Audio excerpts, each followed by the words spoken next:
Hello, everybody. Welcome to Horror Movie Yearbook. I am Tim, and I am joined by one Mr. Willie, complete with COVID. Willie, do you want to? Yeah. As you can tell, we're on a second delay here. But do you want to inform me? You want to just move on from it? How do you want to approach this? We're recording remotely, so we're probably not going to be as cohesive as normal, I guess, if we ever are. We're going to be less so, and also, yeah, I'm coming down from the vid, so I'm a little bit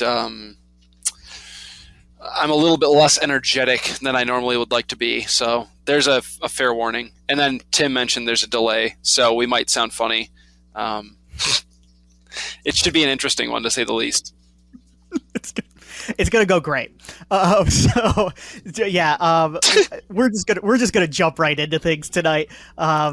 Check out the Game Nerds. I think they've been on a bit of a hiatus lately, but I'm sure they'll be back soon. Westworld FM just wrapped up. Willie, I'm gonna ask you right now, what would you like to talk about first? You want to talk about 101 Shudder moments, or you want to talk about some MCU happenings, some Werewolf by Night? Man, let's go ahead and talk about the Werewolf by Night stuff, the Marvel stuff. Let's start there, and we'll close it off with let me get my energy out first. You know what I mean? Like, I feel like I'm gonna have a lot more to say about this because I've watched the trailer for Werewolf by Night. I have not watched any of the moments, so let's start with that. All right, we are going to talk about then the Werewolf by Night trailer. So if you have not seen it yet, pause this and go watch it. It's only a minute long. It's pretty cool. All right, so initial thoughts on the trailer. I'll give mine and I'll throw to you. So this is a very cool trailer, written and directed by Michael Giacchino.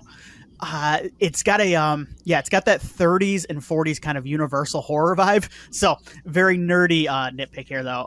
Werewolf by Night is a 70s comic, right? So it should be kind of like throwback to the 70s. Whatever. But anyway, that was me. It shouldn't be in black and white. But that was just kind of a nerdy nitpick. But yeah, it's cool. I am looking forward to it. It's just going to be a special, I guess. So Willie, you know a little bit more. I am a Werewolf by Night fan, but you know what this could be leading into. But what were your thoughts on the trailer? I liked it.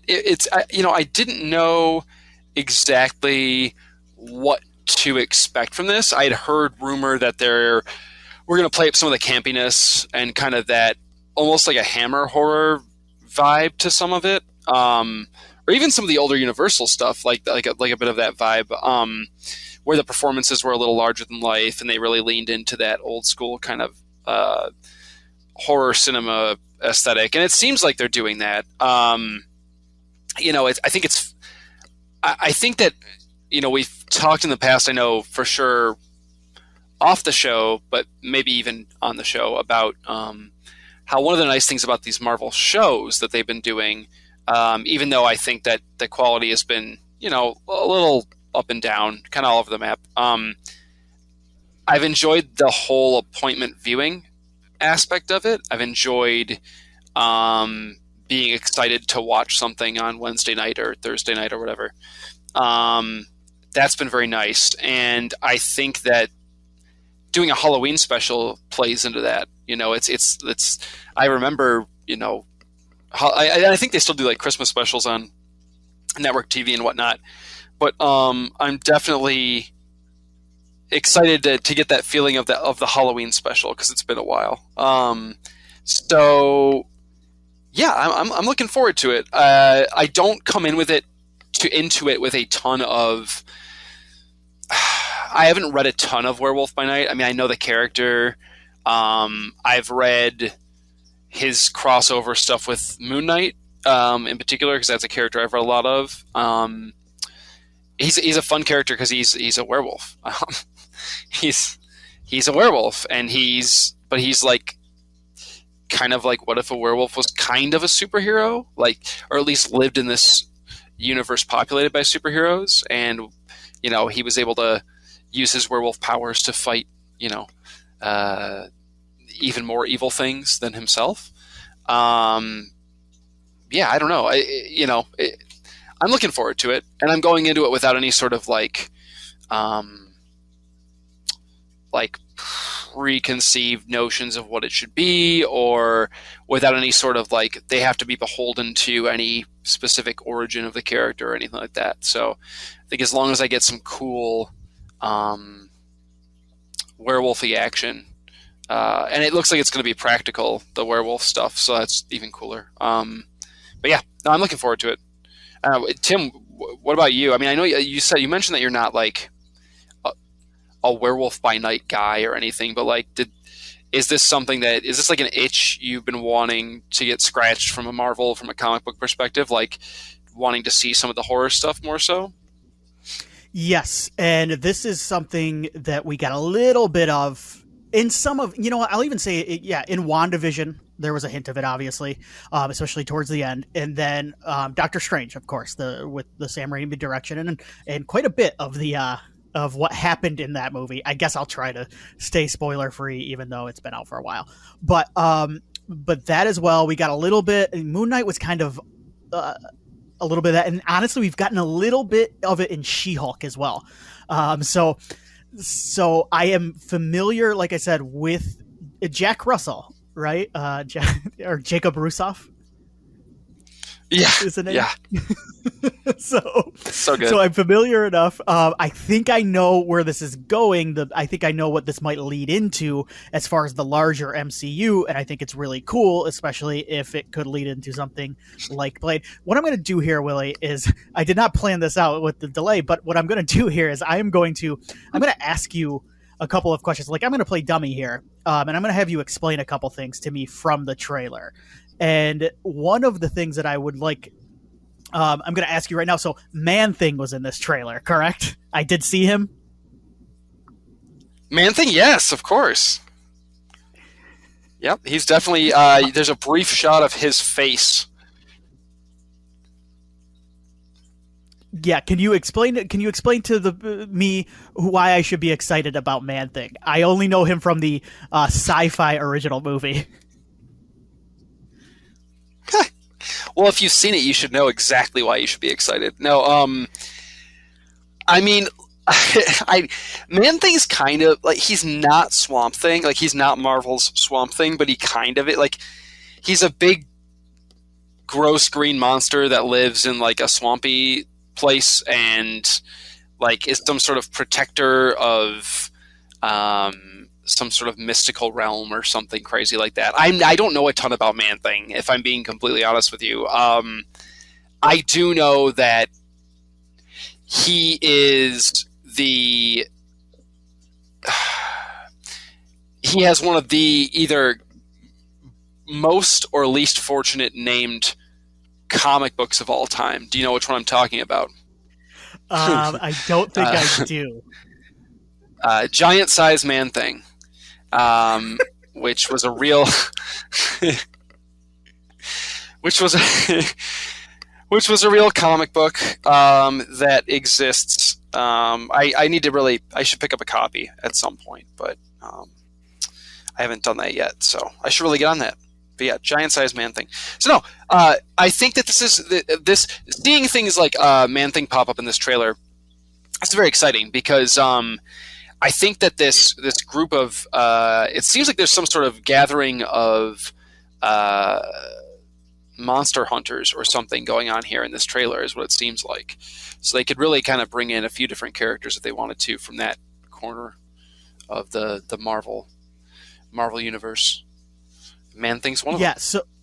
So that was the next question I'm going to lead into. You kind of touched on the monster hunters, and so I think obviously the question here is, because we've seen Moon Knight, we know we're getting Blade. I believe there's a character named Elsa Bloodstone in this trailer as well. So are we getting the Midnight Suns? And I know you wrote an article a while back on the website, but can you give us like a just kind of a brief run through of who the Midnight Suns are? Yeah, for sure. Are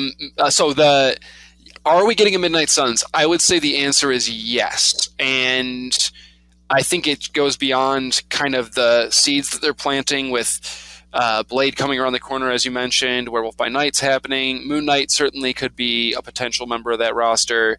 Elsa Bloodstone, they set up Black Knight to be involved in the Blade stuff, it seems like. So there is definitely a growing... Agatha, I think, is another option.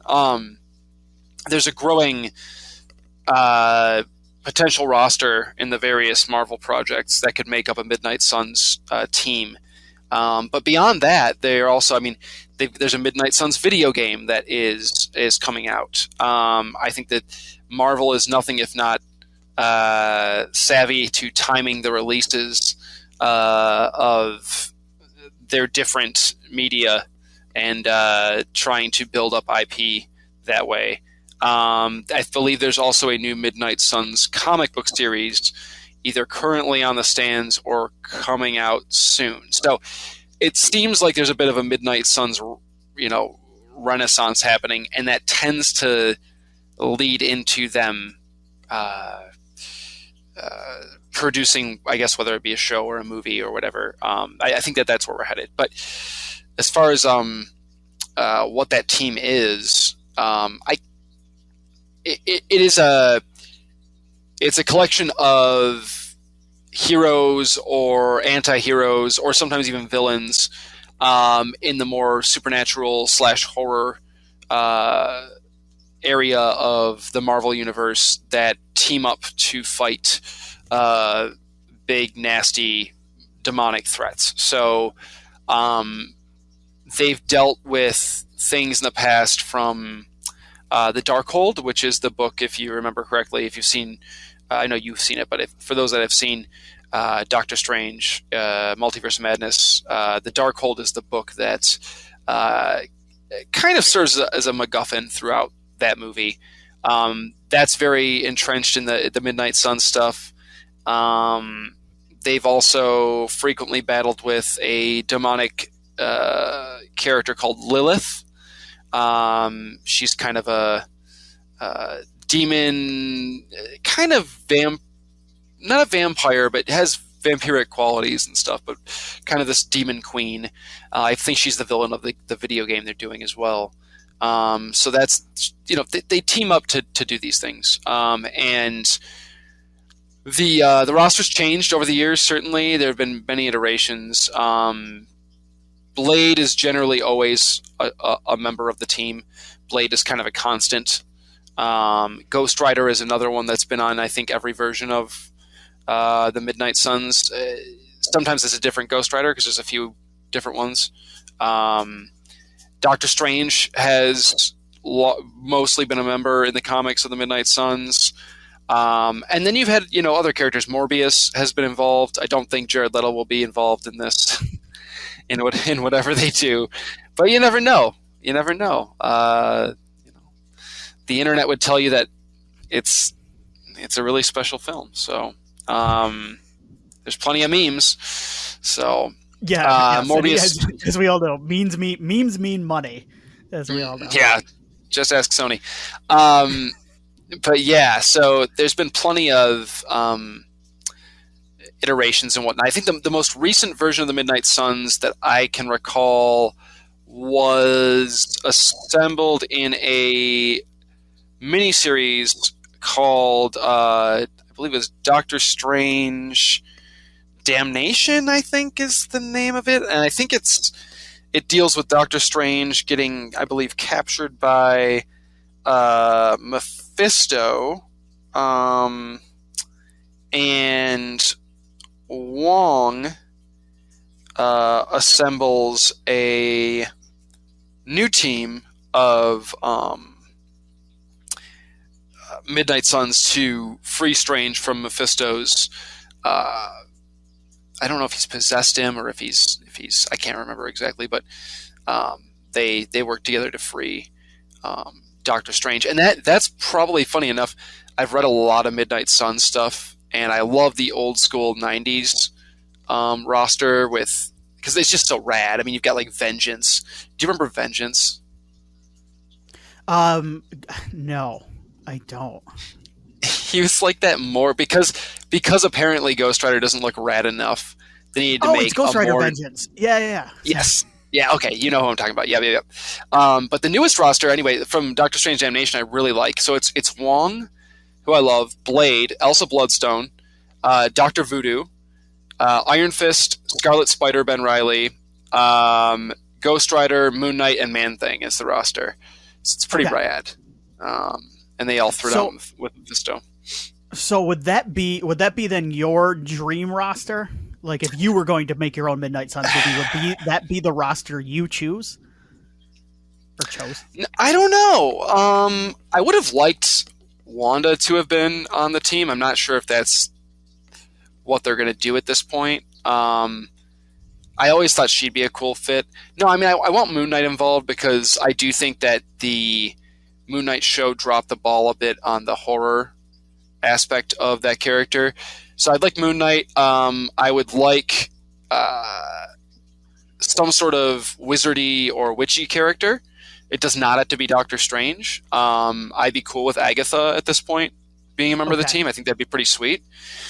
Blade is a must. Absolutely. Ghost Rider, in my opinion, is a must. Man-Thing would be rad. Werewolf by Night would be a rad addition. Yeah, so I don't know that a perfect... if I have a perfect version of the roster necessarily, but it has to have Blade, it has to have Ghost Rider, and you've got to have some sort of magic wielding character as well. Those are like my absolute prerequisites. And then you need to pepper in kind of a cool smattering of different types of characters. You know what I mean? Yeah. So... Okay, so I guess then you think that's probably the more realistic MCU cast is who you just kind of named off there with like Agatha and Blade and so I guess then I'm going to throw a couple more questions at you here. Since while you've got the energy, I am going to ask you. So you mentioned Johnny Blaze, Ghost Rider. Now there's Johnny Blaze and Danny Ketch. I'm going to put you on the spot. You remember the old Wizard World magazine or Wizard magazine? They used to do the fan casting in here. Who do you want? I'm going to say Johnny Blaze. Who would you cast Wizard magazine style fan casting as Johnny Blaze? Oh man. I put you on the spot. If you want to think, I'll give you mine. Yeah. Okay. The names, I mean, Norman Reedus is who I've seen thrown around a lot. I've seen Keanu Reeves thrown out a lot. I'm going to say Johnny Blaze. I'm going to go with Dan Stevens. That's not bad. Okay. I can dig that. Yeah, you know what's funny is it with Johnny Blaze, you can kind of, I feel like the casting is so open for that role. Like in terms of like, I don't feel like you could go younger, you could go older, you could go any race or ethnicity. Period. I think with that role, you could go. You could do a female Johnny Blaze essentially. Right. I think you just don't like. There's so many variations you could take that character on. So it's really hard to pin it down to one person. I've certainly heard Norman Reedus thrown out a lot, which I think is probably just because he rides motorcycles a lot. every fan cast I searched was just like dudes from like Sons of Anarchy. Dudes that rode motor. My Dan Stevens pick was because of the guest. I thought he could pull off kind of the Johnny Blaze look and also kind of be like a cool ass kicker. Yeah, that's true. You know, someone that I know wants to play Ghost Rider. Because he's been fan cast for a lot of different Marvel things. And he's not like my favorite actor, but I think he'd be kind of fun for it, is Gosling. Yeah. Because Gosling can play a little rough, but he's also like, he's got a charm to him. He's got a devil may care thing that he could do, I think, as like the stuntman Johnny Blaze, you know? Yeah, I'm going to go with that. And I know he wants to do it, so I say go for it. Give me some Gosling. It's, you know, normally I'd be like, oh, he's never going to do a Midnight Suns TV show, but like these shows are not treated as shows, right? I mean, they're giant movies essentially. So I'm going to go Gosling. It might be boring, but I'm going to go with that. gonna do a couple. All right, I'm gonna do a couple more. Okay. So we've got you've mentioned Morbius. Now, would you bring over Jared Leto as Morbius, or would you recast Morbius? I'm recasting it. I'm tired of Leto. I don't think you could bring Leto over at this juncture because of how ridiculous the following of that movie has become with the memes and stuff. Like, I think that you couldn't. Right. People would automatically like make a joke out of it. So here was and I'm gonna go a little bit outside the box with Morbius here, but I think this would be cool. He's Barry's not really a comedic role. I'm gonna say Bill Hader. I have Bill Hader as Morbius. Oh my god! In my fan cast, just it would be something different. I think he can pull off being a doctor. He's kind of lanky, like old Morbius. Morbius though is a tank in the '90s Spider-Man cartoon. That's what I'm Everybody's jacked in those '90s cartoons, like all of them. Peter Parker's a linebacker. He's huge. Oh my god, that's funny. Man, Morbius. I'd go Jeremy Davies. Yeah, I'd go Jeremy Davies. Let him cut loose. I like Jeremy Davies. The other one I had was Eddie Ransome. Eddie Ransome. Oh yeah. Oh, James Ransome. James Ransome, not Eddie. Yeah, gotta be mixed up. No, that's a great. We just picked 2 cast members of what's it called? Black Phone. Yeah. Yeah, and I technically did 2 cast members of It Chapter 2 because I had Bill Hader as well. Oh, weird. Yeah, there you go.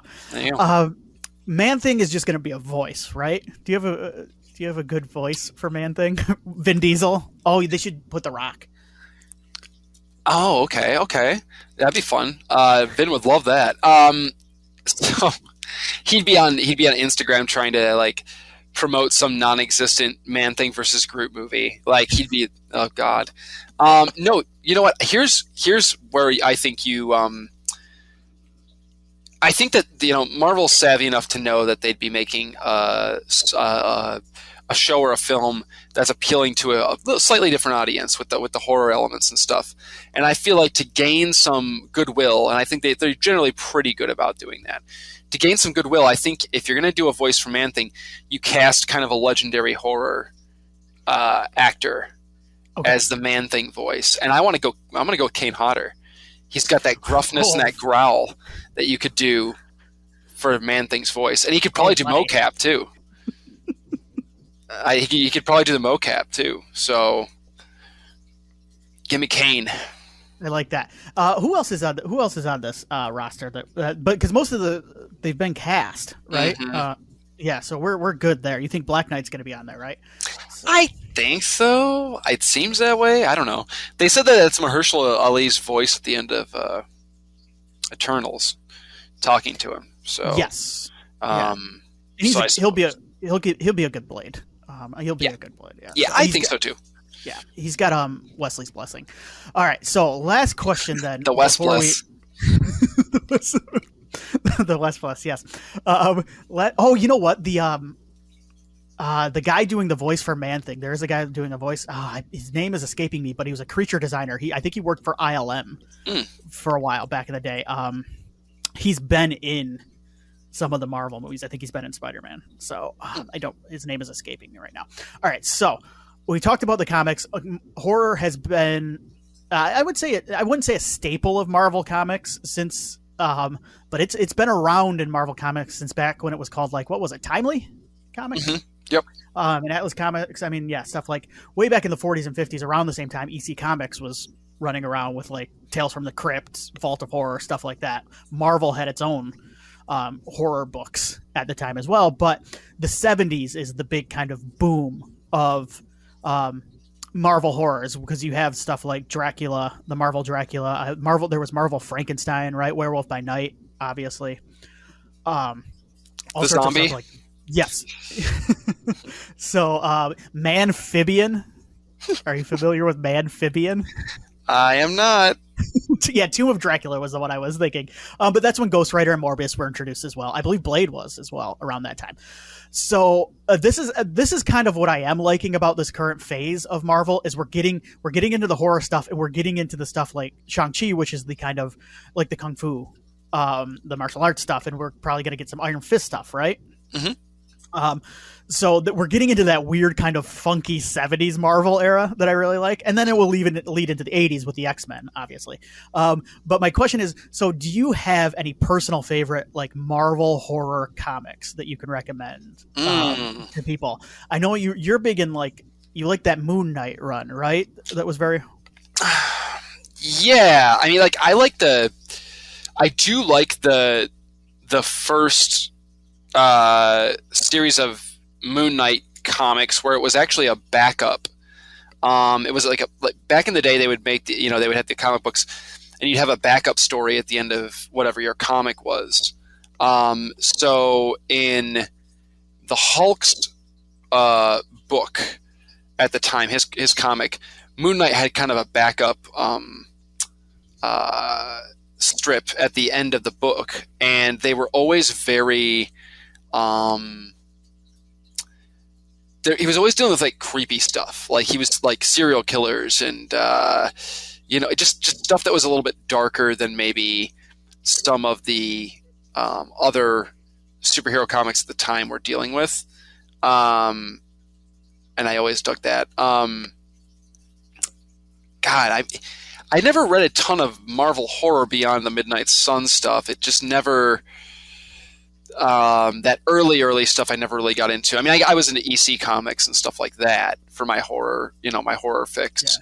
Yeah. And then a little bit later, some of like the manga, like the horror manga series and stuff. I kind of like some of that, like the Japanese stuff. But yeah, I didn't read a bunch beyond the Moon Knight runs that I've read. I think the best one is to read is probably starting with the those backups in Hulk magazine. It was called Hulk magazine. Okay. And reading those backups is well worth it. And the creative team who did those backups did the first Moon Knight series, like solo series. And that's all by Doug Munch. I always I don't know how to pronounce his name. Doug Munch or Munch, and Bill Sienkiewicz were the two. Okay. That's kind of the run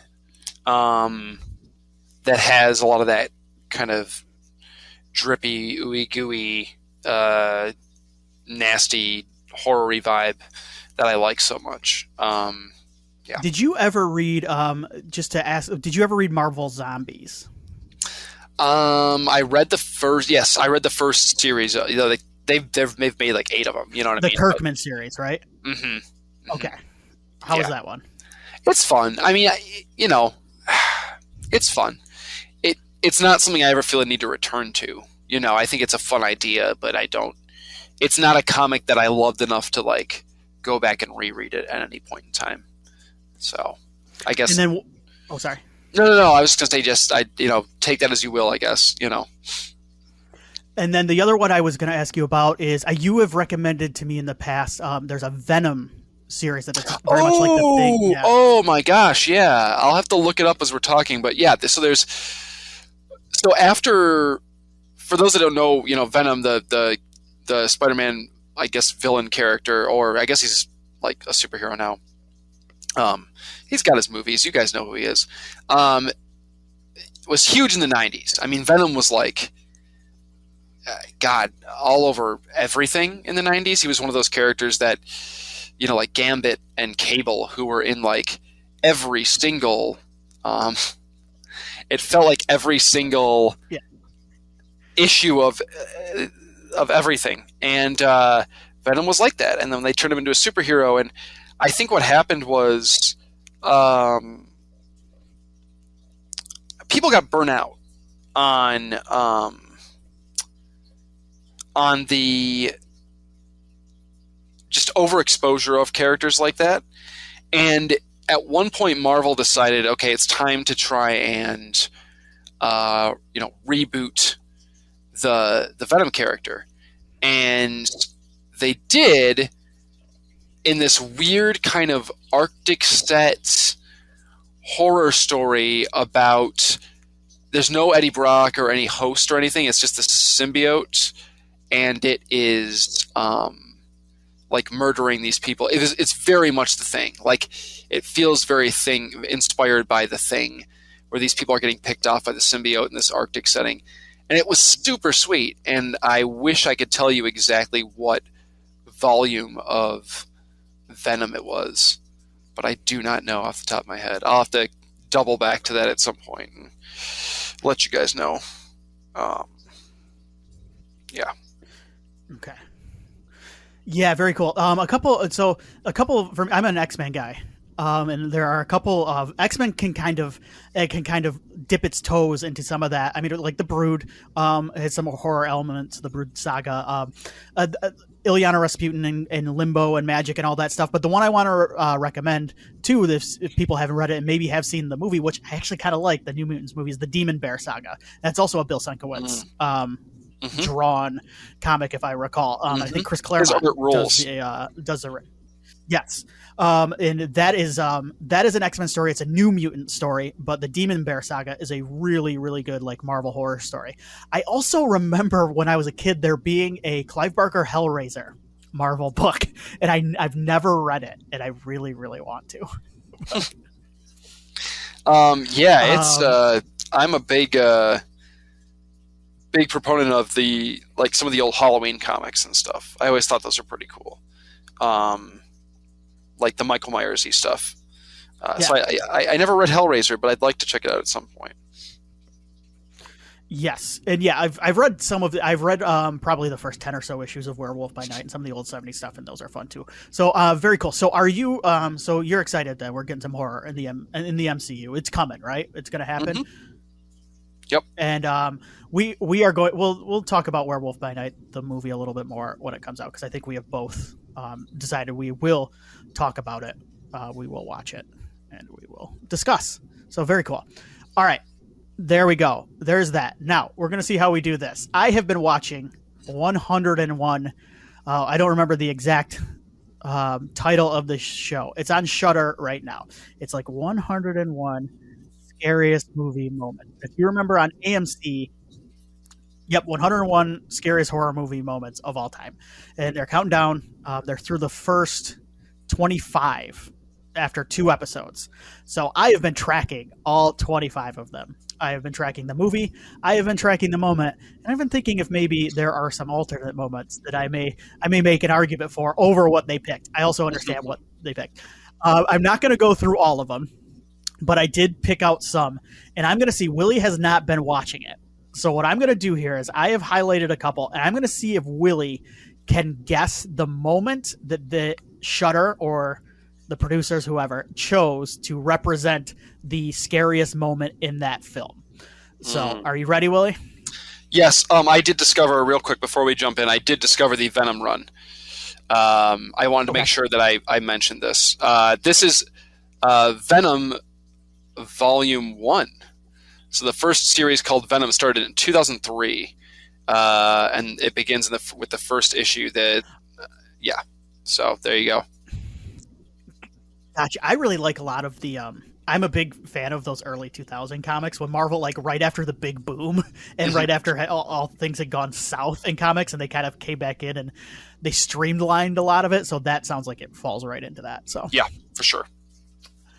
All right. So first up, we have got It Follows. And I'm not going to give the rankings or anything here, but Willie, can you guess the scene from It Follows they chose to represent the movie? Yeah, the big tall giant guy that walks through the doorway. Is that in the opening scene? No, this is like later, right? Later, yeah. But that's what I would guess. They chose the opening scene. Oh, okay. Yeah, where the camera's kind of following her, and then it cuts to her dead on the beach. Spoilers. There may be some slight spoilers here. Okay, that's a good pick, though. There's some really solid moments in that movie. So your alternate moment would be the tall man there. That was just my guess for them, but my ultimate moment, honestly, is none of those big moments in the movie. It's all like the little stuff, like the weird little shots. Like I remember there was one where she's in a school or something, and she's looking out the window, and she sees somebody walking across the courtyard, and like you see them out of focus in the background walking towards her before she even notices. And it reminded me a lot of what some of the stuff Carpenter did with the original Halloween in terms of having Michael Myers in the background of scenes, just kind of watching, not active in the scene, not an active threat in the scene, but like there, and reminding you that the danger was always near. That's the stuff that I like in It Follows, is that stuff where like those quiet moments where you feel like it should be like a come down or like a settle down moment, and it's not, because you're reminded that this presence is always, always following her. So yes. So it's been a while since I've seen It Follows. I would like to watch it again. Maybe this Halloween season I will watch it. Next up here, I'm going to ask you Salem's Lot. Do you remember Salem's Lot? Well, the old Tobe Hooper version. Can you guess which moment they chose as the scariest moment from Salem's Lot? Little boy vampire tapping on the window. Yep. 100%. 100%. Yeah, that's the one. I mean, that's the one. Yeah. There's a little trivia. Shot in slow motion in reverse. It works, man. It's creepy. What about next one here? What about The Strangers? Can you think of what scene? This is tough because they kind of. There are a couple of moments in here, and this was something that they kind of did in the original ones as well. There are kind of like multiple moments in these things, but they focus on one in particular, I think. But can you guess The Strangers? Yeah, it's probably the "because you were home" line. Yep. Because that's kind of like the ultimate, like, it's kind of the thesis for the movie almost. Like it becomes like that moment sums up everything that's going on over the course of that movie. It's these are people that have there's no rhyme or reason. There's no, not only is there no remorse, there's no sense of like even purpose behind what they're doing. They're just doing it for fun. So yeah, that's definitely, it's the "because you were home" thing. Yeah, that's what they chose. The other one, though, that they mention, and I think it might be around, I think it's around the same scene. I think it's the same sequence, if I'm remembering correctly, but it's where Liv Tyler's in the kitchen drinking water, and you see one of the strangers kind of in the background move as she's in the kitchen. And I think that leads into that scene we talked about. But that is, I mean, that line is, like you said, the thesis of the movie, and it's terrifying. Yeah, it's one of those lines that it sends chills. Like you get the chills when you hear it, because it's just it's the delivery and the writing, the whole thing just works. It's like Scream with the that classic "because I want to know who I'm looking at," when he says that to Drew Barrymore, and it changes the whole vibe of that opening scene. There are certain lines and certain deliveries that, man, they just, like, doesn't matter how many times you've seen the scene, it really I don't know. It just gets you. So next up, The Birds. Remember The Birds? I do. Probably the attic attack scene, I would think. You're wrong, actually. Okay. Phone booth. Okay, that was my second guess. Yeah, where she runs into the phone booth. Yeah. So I don't know. The Birds is actually not my, like, I like The Birds, but it's not my favorite Hitchcock movie. It's it's fine.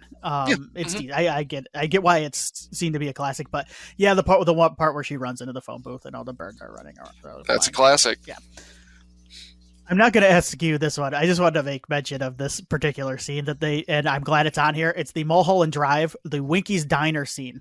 And it's the most horrifying scene in the history of movies. Is it the guy hobo? Dies of fright. The hobo thing? Is that the one? Yes. Oh, yes. God, it's so scary. It is. I could not. I was like an adult by the time I saw this, and I could not sleep for a week. So it's in there, and it should be. So next one I'm going to ask you, though, is Child's Play, the original. Oh yeah, 100%. As soon as she notices the batteries aren't in the doll. Yep. That is exactly like, they're picking good stuff here, because they're not just picking the obvious big jump scary moments. They're picking the moments where your brain just goes, oh no.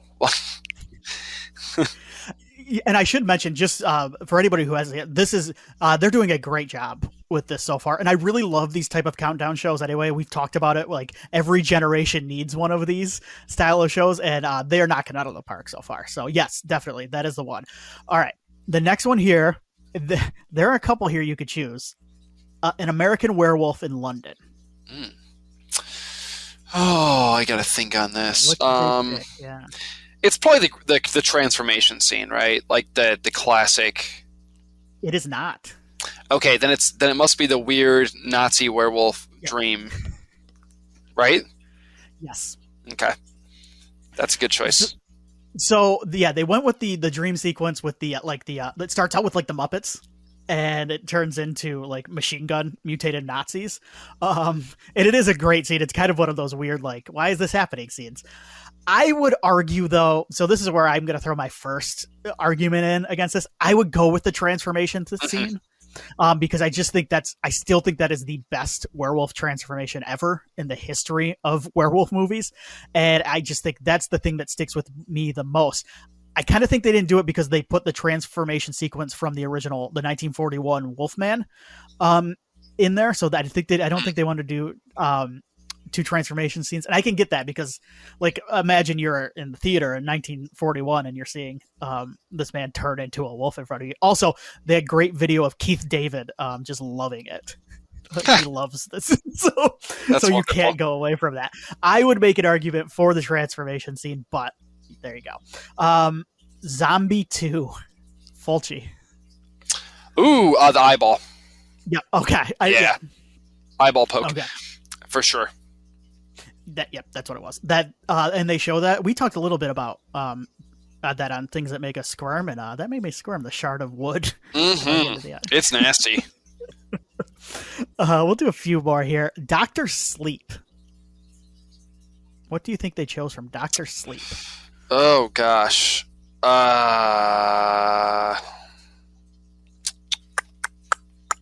Is it the scene where they kill the kid? Because that scene is rough. Yeah, Bradley Trevor, the Little League player. Oh, that is rough, dude. Yeah. That is the one where I guess spoilers a little bit. The only where the tribe and Rose the Hat in particular, they kind of have this weird kind of orgy with his life force kind of. What's the kid's name? Horrifying.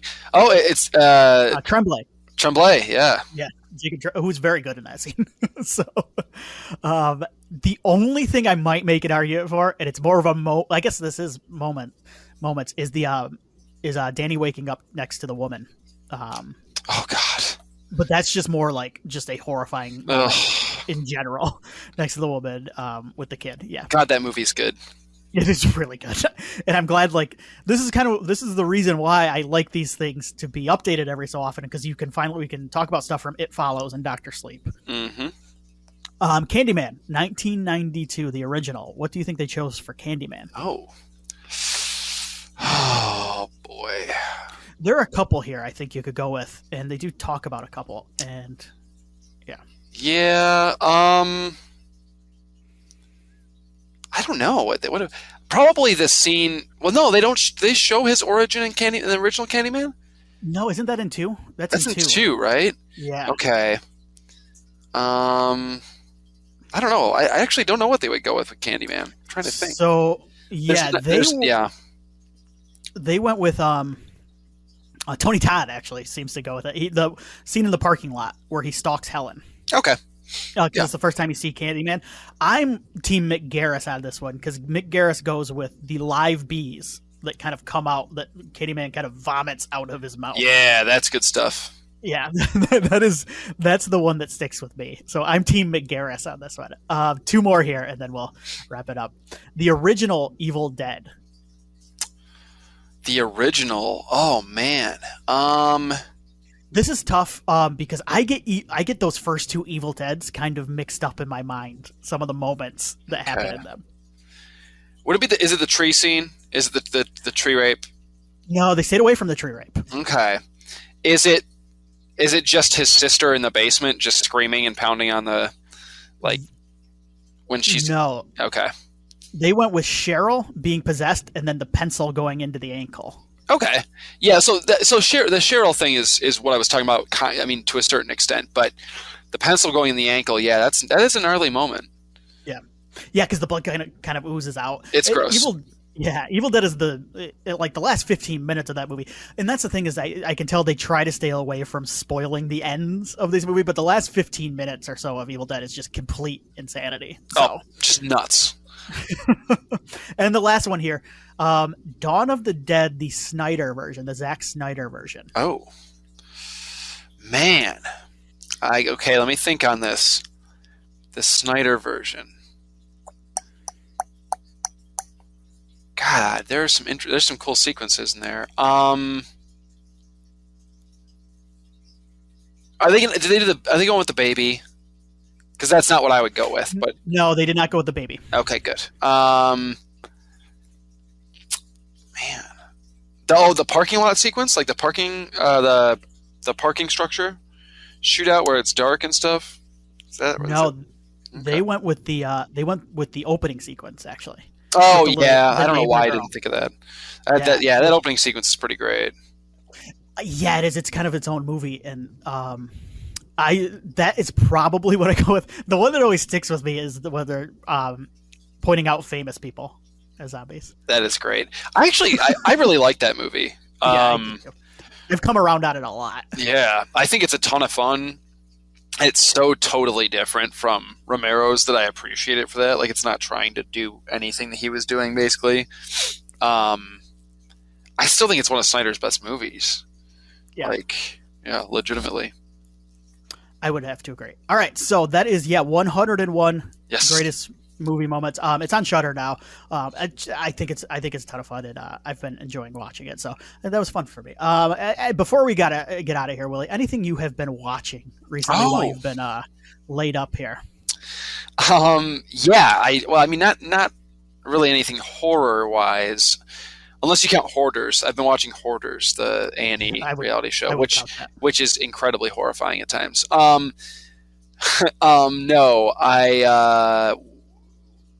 Nikki and I did watch all of Cobra Kai season 5. Ah, okay. So we have caught up on the Cobra Kai. Are you caught up on Cobra Kai? No, I have a vacation at some point here, and I was planning on maybe watching them on a flight. Perfect. So that's perfect. I have not. What should my expectations be for season 5 of Cobra Kai? Because I think I liked season 4 quite a bit. Where are you at with 5? 5 is still Cobra Kai remains probably the most pure fun I have watching a TV show, like a current TV show. It's just fun. Like, I have a good time with it. Like, is it always great? Like, is the writing always incredible or anything? No, but God, do I feel great after every episode. Like, I'm jacked and ready to watch the next episode. This is the first season I'll say where I really enjoyed it, but I will say this is the first time in the show where I've gone, I think we need to wrap this thing up at some point here. You know what I mean? Okay. And it's not because I didn't enjoy it. It's because I want them to go out while I'm still enjoying it. And I'm feeling like I've always appreciated the even the teen stories and stuff on the show. I think they've always done a good job of keeping those compelling. And yes, there's teeny drama and teen romances and stuff like that are feel a little bit silly and whatnot. But that was always part of the Karate Kid movies, so it always worked for me. I still like the teen actors and stuff like that. The adults playing teenagers. I like them all and stuff, but I'm starting to feel a little fatigued by some of their rivalries and stuff at this point. You know what I mean? It's getting a little long in the tooth with some of that stuff. So I was certainly more invested in the adult storylines this season. There was less of an equal investment going on for me. It was definitely more about the adults. I will say there are a couple of I won't spoil anything for you, but there's a couple of fun returning Karate Kid alumni. So prepare for that. Okay. They've brought back pretty much everybody from the series at this point, right? Every major player, and even some minor ones. There are a couple movies that are still missing. Cameo. Yeah, well, there's a couple more people from the franchise that do pop up. Okay. So, which is always a ton of fun. I like seeing those people show up and stuff. Yeah. So, nothing as big as Jackie Chan or Jaden. So don't get too, Don't that made an appearance. Yeah. No, don't get your hopes up that high, of course. But yeah. I like that movie. Me too. I think it's great. Yeah. I think it's great. I think it's great. I should not have been called Karate Kid, and not because it's not like the original. It shouldn't have been called Karate Kid because it's kung fu that he's doing the whole time. It makes no sense. I think people would have gone and seen it if it was called the kung fu. That actually makes me actively annoyed. Like, that's not even the same martial art. Like, it's not even from the same country. Like, what are we doing? I don't know. Whatever. Anyway. All right, so Cobra Kai gets a thumbs up, but with some, you're ready for it to. And honestly, it's good sometimes for shows to have an end point, like an end goal in mind, to start building to that anyway. Especially with shows that have been on for a while. I would agree there. It seems like we've got It seems like they've got one more season in them, and I think they do. I think that's the plan. So I think that they'll go out okay, but yeah, I do. You can't keep it going forever. I mean, these kids are almost 30 now, so although I guess that didn't stop Ralph Macchio. So, right. So anything else? No, not really. Yeah, it's. I'm happy to start feeling healthy again. It's nice. Good. Yeah. Yes. A couple of things that I want to talk about real quick, and then we'll get out of here. But I have to talk about this movie, and I have to. This movie is entitled 13 Fanboy. And are you familiar with this movie, Willie? No. Oh boy, you're about to be.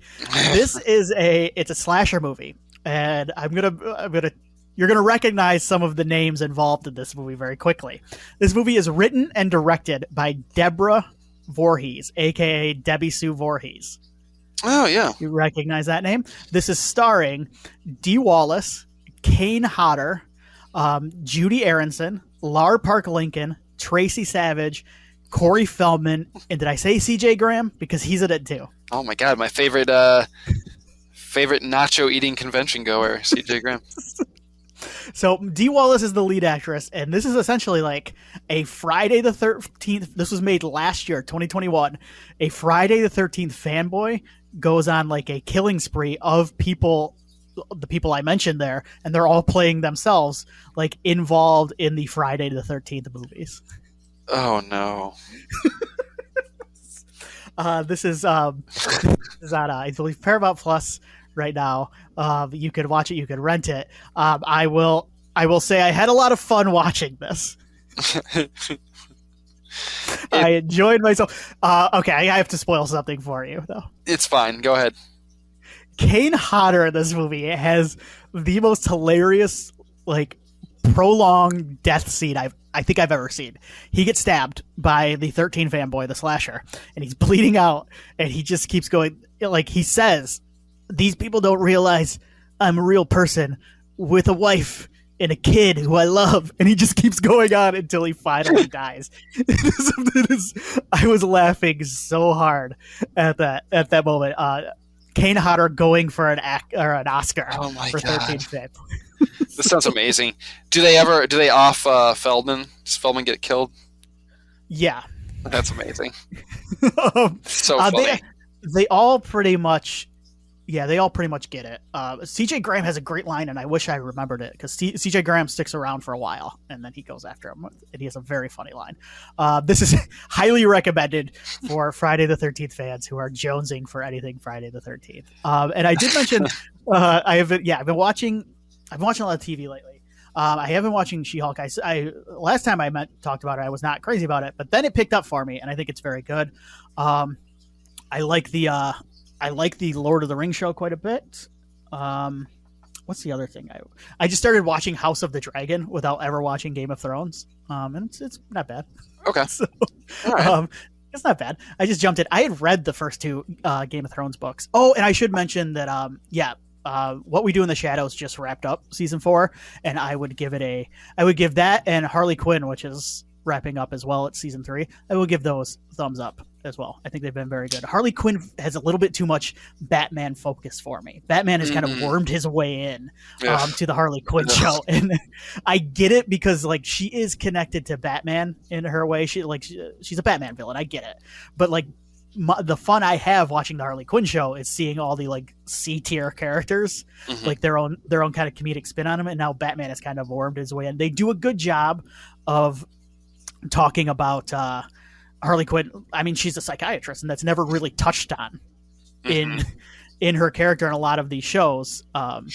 So they do a good job tying that into the Batman stuff. Oh, and then my wife just got home and she texted me, Wrexham, welcome to Wrexham. Ryan Reynolds and the dude from It's Always in Philadelphia by a low-level English soccer team, or a Welsh soccer team, I believe. Like they actually did it in real life. That's wonderful. They're documenting it, and they're trying to get them as owners out of the lowest level of English soccer, because English soccer has like 5 levels that you have to go up until the Premier League, I believe, is the top level. So they're trying to get them up until level 4. They are they're called Wrexham Football Club, and it's a fun show. I like it quite a bit. So there you go. Sounds fun. All right, that's it. You good, Willie? I think so. I want to make a plea here to all our listeners. We are very close to triple-digit subscribers on YouTube, and it would not mean anything beyond like more people listening. Like but like I would really like to hit that triple. Like it's just like a kind of an arbitrary number, but it would make me feel better. So if you could subscribe on YouTube, if you're listening. Make it happen, guys. Yeah, we're like so close right now that it's just bothering me that we won't get like it would take like a few more. So help me out, help my mental health here, and get us up to triple digits so I could go, I feel better now. I think that's it. Thank you everybody for listening. We'll be back together shortly. So take care, everybody.